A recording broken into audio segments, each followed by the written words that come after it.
Hello my lovelies, Rob here from Kickback Garage. Now, this is the second part of the series on the Series 1 build. If that's something you fancy having a watch of, then grab yourself a coffee, and I'll see you after the intro.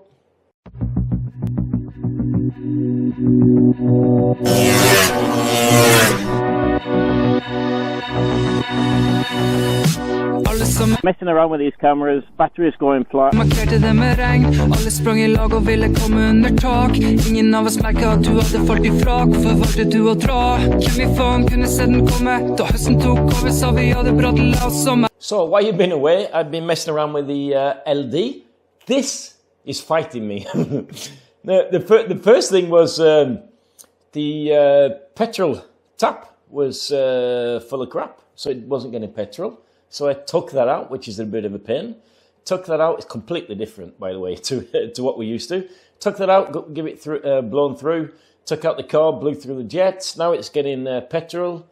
I rewired it. I've been pushing it up and down the street because the kickstart doesn't start. Basically, I want to get this thing to run before I do anything major on it.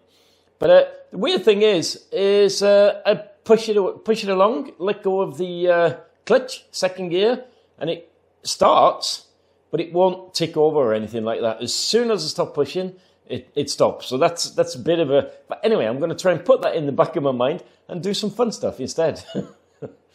My plan of attack today actually is to take out this engine, take off the exhaust, drop oil, take out the engine, have a look what's going on there, strip the top end. I need to completely strip the engine really because I need to sort out the gearbox. But first of all, we have to get it out of here. Before I start, I want to just say a big thank you to all the supporters that are paying for the SIP Speedo whip round. And that looks like that's going to be a thing, which is, yeah, I really don't want to fit SIP Speedo because it's such a pain in the arse, especially in the Series 2. But anyway, I'd like to say a quick thanks. But when I do that video, when I buy the SIP Speedo and do that video, I'll give a shout out to everybody who donated.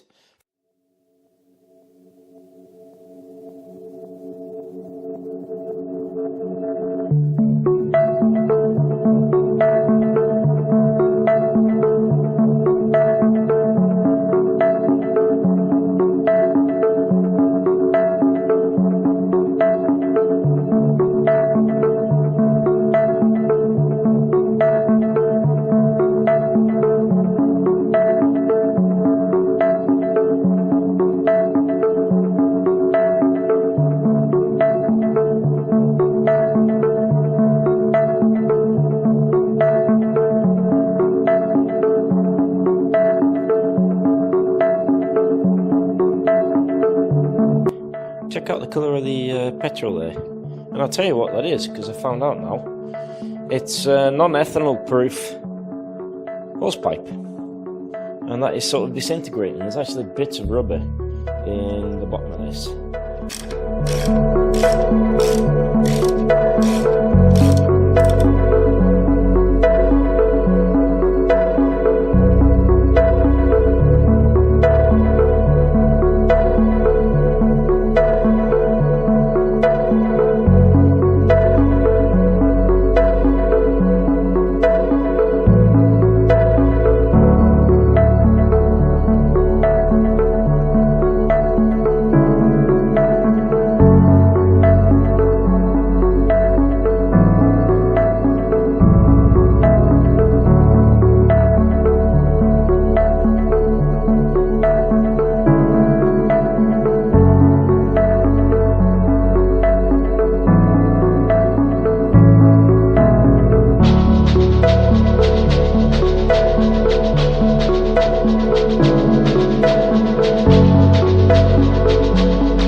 Right, that's the engine out.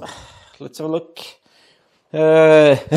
One interesting thing I want to show you is this rear tyre is an original Michelin Dexter. Do you remember those? Doesn't look that used either. Not going to use it. I think I'll stick it on my wall as some sort of memento.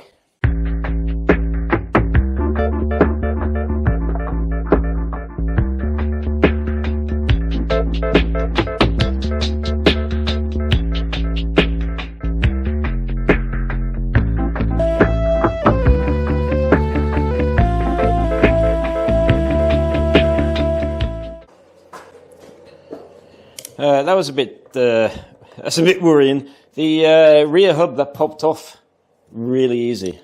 This has not been torqued up to proper specifications. And another thing I've found, I need to lower you down a little bit, I think, is, I mean, these studs, I'm going to be removing them. I can actually remove this one just with my fingers. What size are those? I thought they were 11. But the good thing about that is I am changing this to tubeless. So that should make stud removal a bit of a doddle. So that's good. Not good for the previous owner. It's a good job I didn't use it like that, because that is really dodgy. I'm not sure what make of hub this is. I have to whip it off. Oh, another one. My goodness. Ha!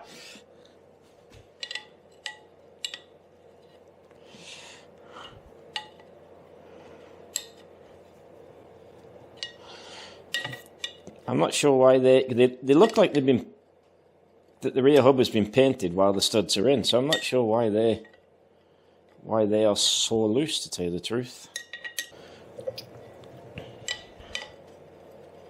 Oh, another one. 3 out of 4. I'm pleased. I'd be so chuffed if the fourth one was like that too. It is completely loose. Oh, nice one.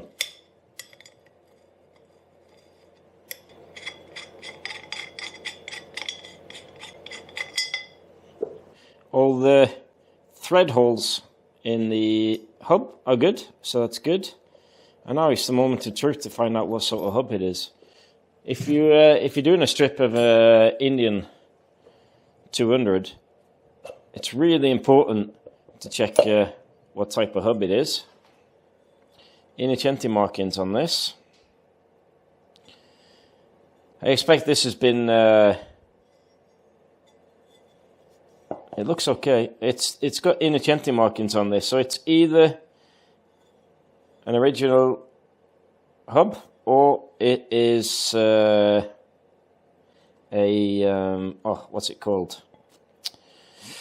It's either an original hub or it's an Indian GP hub, which is good. What you want to look for is ramp.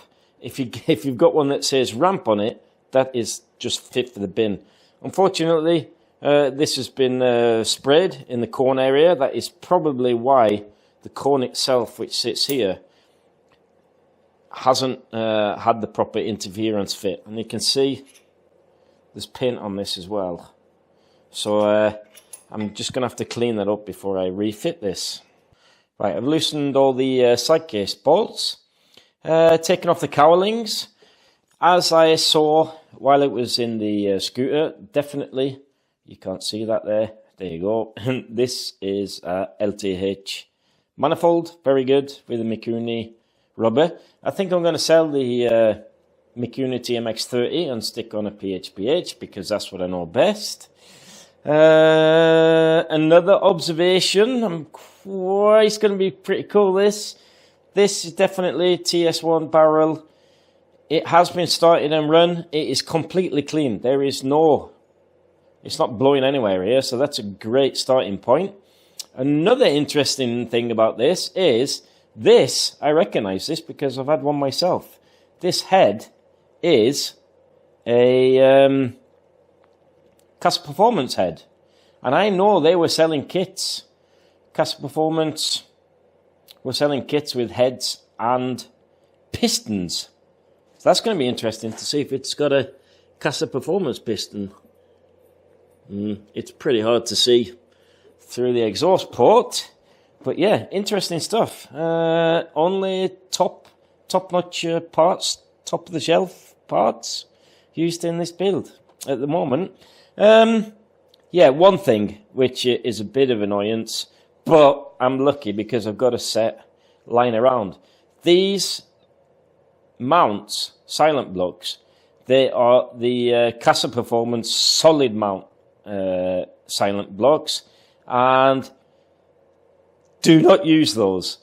I'm going to be changing those out for, I have accidentally bought 2 pairs of, for the last build, I bought 2 pairs of silent blocks, BGM silent blocks. I prefer those over Casa anyway, but the ones without the holes in, they're going to vibrate your teeth out. So they're going to get changed once I've stripped the engine. And now it's time to open up the crankcase. Let's have a look what's in here. Exciting stuff, exciting stuff.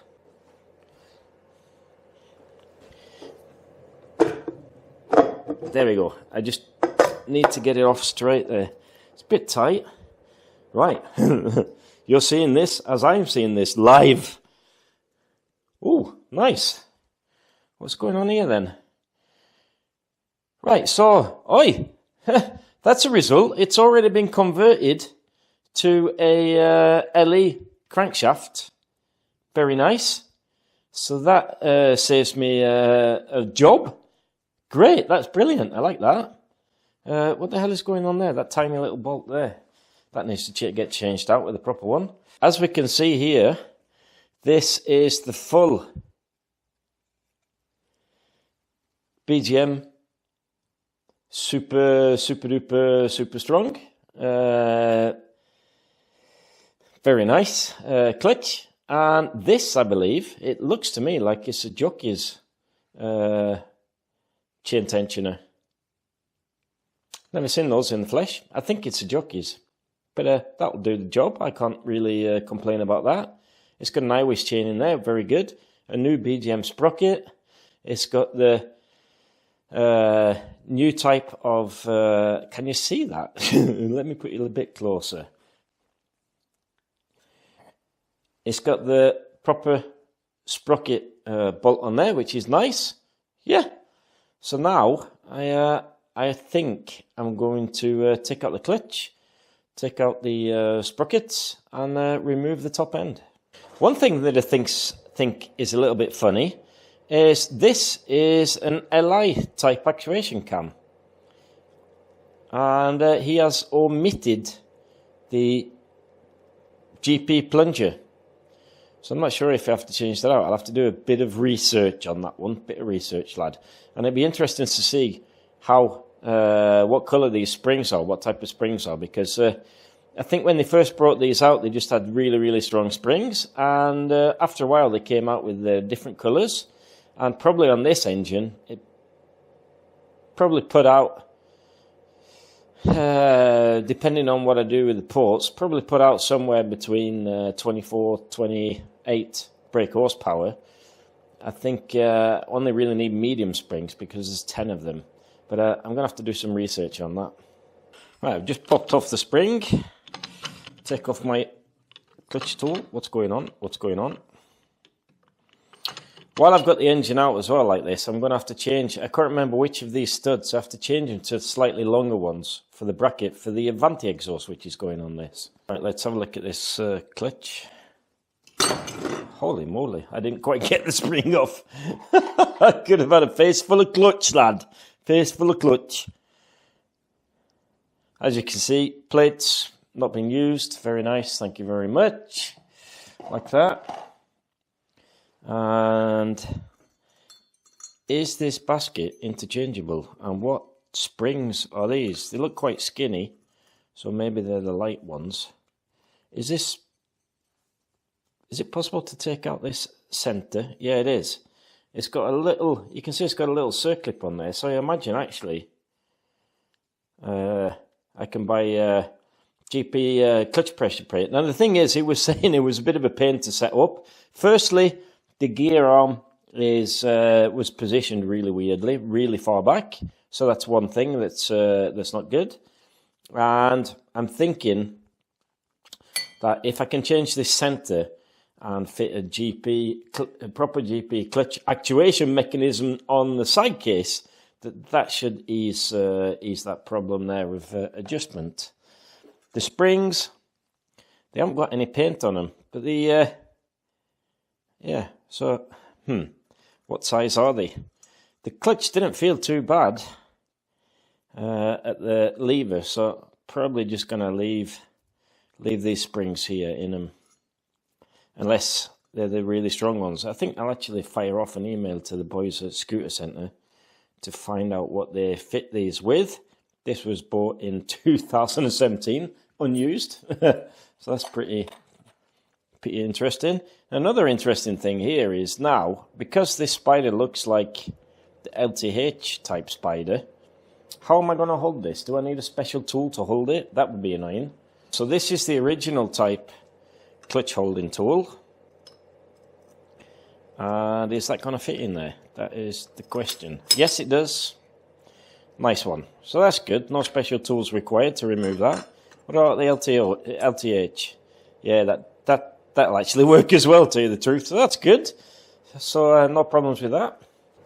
Oh, that was close.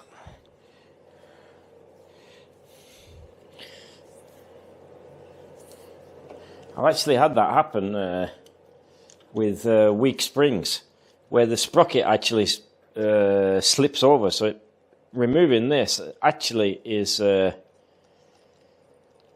power tools job, and that's not really good, because I have got a mate, I won't say his name, Steve, where he used a power tool and actually snapped his crankshaft. So that's dodgy. I imagine these are Loctited, so I'm going to have to use my... There you go, lad. That's loosened. Yes.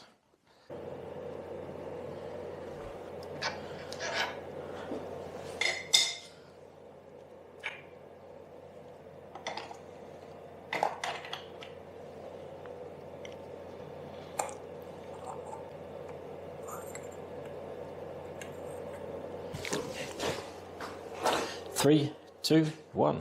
Right, that's all I managed to do on this video.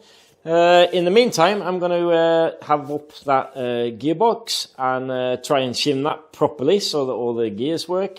I've got one of those quick in-between videos where I am going to show you how to fit a gear actuation arm. There's a couple of lads that have asked me about that. I'll show you how to do that. And we'll definitely be stripping that top end. Have a look, see what piston and what the barrel looks like in there, see if it's tuned or anything. So thanks for the support, thanks for watching. Don't forget, if you like this kind of stuff, give me a thumbs up. If you want to support the channel, at the moment that money's going towards buying stuff I can fit on this and test. And I'll see you all in the next one. Ta-ra!